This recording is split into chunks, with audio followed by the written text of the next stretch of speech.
Hi friends, ഇന്ന് മറ്റൊരു വീഡിയോയുമായി എത്തിയിരിക്കുന്നു.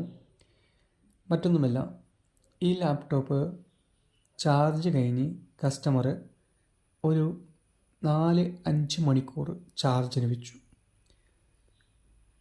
ചാർജിന് വെച്ച ശേഷം ലാപ്ടോപ്പ് പിന്നെ ഓണാകുന്നില്ല. നമ്മൾ ലാപ്ടോപ്പ് 1 മണിക്കൂർ 3/4 മണിക്കൂർ കൊണ്ട് ഫുൾ ചാർജാകുന്ന സംഗതിയിൽ കസ്റ്റമർ 4-5 മണിക്കൂർ ചാർജ് വെച്ചു. അപ്പം സ്വാഭാവികമായിട്ട് അത് ഷോർട്ടായി കാരണം പറഞ്ഞാൽ കണ്ടിന്യൂസ് ആയിട്ട് ചാർജിന് ഒരിക്കലും ലാപ്ടോപ്പ് വെക്കേണ്ട ആവശ്യമില്ല. ഒരു ലാപ്ടോപ്പിൻ്റെ ചാർജിങ് എന്ന് പറഞ്ഞാൽ നമ്മൾ ഉപയോഗിച്ചുകൊണ്ടിരിക്കുമ്പം ഒരു 100% ചാർജായി കഴിഞ്ഞാൽ നമ്മൾ ഉപയോഗിച്ചിട്ട് ഒരു 10 ആകുന്ന സമയത്ത് മെസ്സേജ് വരും. അപ്പോൾ മാത്രമേ നമ്മൾ ചാർജർ കണക്റ്റിൻ്റെ ആവശ്യമുള്ളൂ. പിന്നെ 100% ആയിട്ടാകുമ്പം ചാർജർ ഡിസ്കണക്ട് ചെയ്യണം.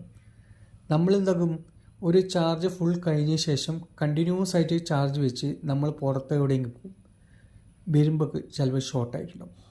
അങ്ങനെ ഒരിക്കലും ചെയ്യാൻ പാടില്ല. എല്ലാവർക്കും ഉള്ളൊരു പാഠമാണ്.